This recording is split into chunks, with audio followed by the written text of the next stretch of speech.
नए नए बच्चे इतनी आवाजें निकालते हैं जैसे कोई पुराना रेडियो चल रहा हो, लेकिन टेंशन नॉट, ज्यादातर बिल्कुल नॉर्मल होती हैं। लेकिन हाँ, सांस का एक ऐसा पैटर्न है जिस पर फौरन डॉक्टर के पास भागना पड़ता है और उसे मिस करना खतरनाक हो सकता है। चले, मैं आपको फर्क सिखाता हूँ। मैं हूँ डॉक्टर नाम, और नए वालदैन को जो चीज रातों को जगाए रखती है वो है बच्चे की सांस की अजीबो गरीब आवाजें। आज आप सीखेंगे कि कौन सी आवाजें नॉर्मल हैं, कब डॉक्टर को दिखाना है और कब सिर्फ चाय का कप लेकर रिलैक्स करना है। बड़ों और बच्चों की सांसों में जमीन आसमान का फर्क है। बच्चे 1 मिनट में 30 से 60 बार सांस लेते हैं, यानी हमसे डबल स्पीड पर। कभी कभी वो पीरियोडिक ब्रीदिंग करते हैं, यानी स्पीड में सांस ली, फिर आहिस्ता हुए और फिर 10 सेकंड का वक्फा ले लिया। ये नॉर्मल है। पैदाइशी बच्चे पहले कुछ महीने सिर्फ नाक से सांस लेते हैं, इसलिए हल्का सा नज़ला भी उनके लिए बड़ा मसला बन जाता है। इनकी सांस अक्सर बेतरतीब होती है और ऐसा लगता है जैसे बड़ी मेहनत कर रहे हों, हालांकि सब ठीक होता है।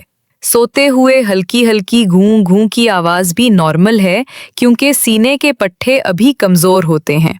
याद रखें, इनकी छोटी छोटी सांस की नालियां और नर्म हड्डियां ऐसी आवाजें पैदा करती हैं जो बड़ों में खतरनाक लेकिन बच्चों में बिल्कुल नॉर्मल हैं।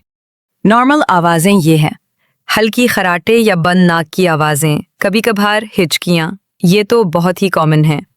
गहरी नींद में हल्की सी गूं गूं, रोते हुए हल्की सी सीटी की आवाज जो चुप होने पर खत्म हो जाए। जिन आवाजों पर डॉक्टर को दिखाना है: जब बच्चा पुरसुकून और जाग रहा हो और हर सांस के साथ मुसलसल गूं गूं करे। सांस अंदर लेते हुए तेज सीटी जैसी आवाज निकालना। जब बच्चा रो ना रहा हो तब भी मुसलसल खरखराहट की आवाज आना। सांस उखड़ना या 10 सेकंड से ज्यादा सांस रोक लेना। अगर आपके बच्चे में ये अलामात नजर आएं तो फौरन 1122 कॉल करें। पसलियों का चलना: सांस लेते हुए पसलियों के इर्द गिर्द, गर्दन के पास या सीने में जिल्द अंदर की तरफ खिंच रही हो। रंग बदलना: होंठ, जबान या मुंह के इर्द गिर्द का हिस्सा नीला या सुरमई हो रहा हो। नाक का फूलना: हर सांस के साथ नाक के निथने बहुत ज्यादा फैल रहे हों। सर का हिलना: सांस लेने की कोशिश में सर ऊपर नीचे हो रहा हो। जागते हुए पुरसुकून हालत में हर सांस के साथ हूं हूं करना। ये अलामात बताती हैं कि आपके बच्चे को सांस लेने में बहुत ज्यादा मेहनत लग रही है और इसे फौरी तिब्बी इमदाद की ज़रूरत है। इन सूरतों में इसी दिन डॉक्टर से राब्ता करें। नौमौलूद बच्चे को मुसलसल खांसी हो, खास तौर पर अगर वो ठीक से फीड भी ना ले रहा हो। जब बच्चा पुरसुकून हो तब भी 1 मिनट में 60 से ज्यादा बार सांस ले रहा हो। नाक साफ करने के बाद भी सांस में मुसलसल शोर हो। आपको बच्चे की सांस के अंदाज में कोई भी परेशान कुन तब्दीली नजर आए। सांस की दुश्वारी की वजह से दूध पीने में कमी। अगर बच्चा वक्त से पहले पैदा हुआ हो या उसे कोई और तिब्बी मसला हो तो खास ख्याल रखें। अपनी माँ वाली छुट्टी हिस्स पर भरोसा करें। आप अपने बच्चे को सबसे बेहतर जानती हैं।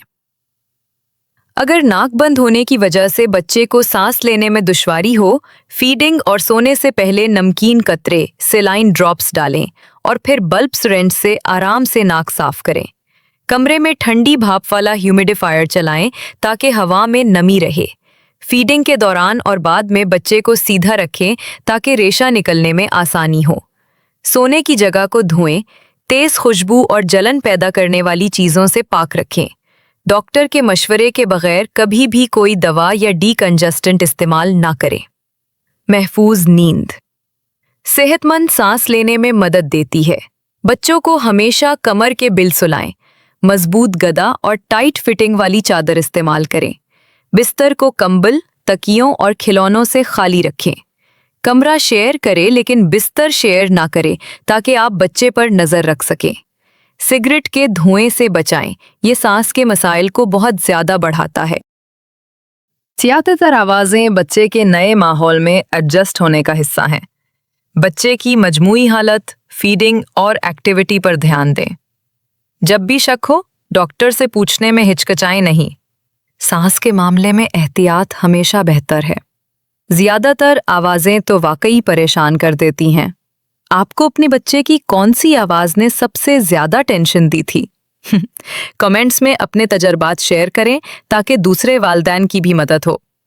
अगर इस वीडियो ने आपकी परेशानी कम की है तो लाइक करें और बच्चों की हिफाजत पर मजीद वीडियोस के लिए सब्सक्राइब करें।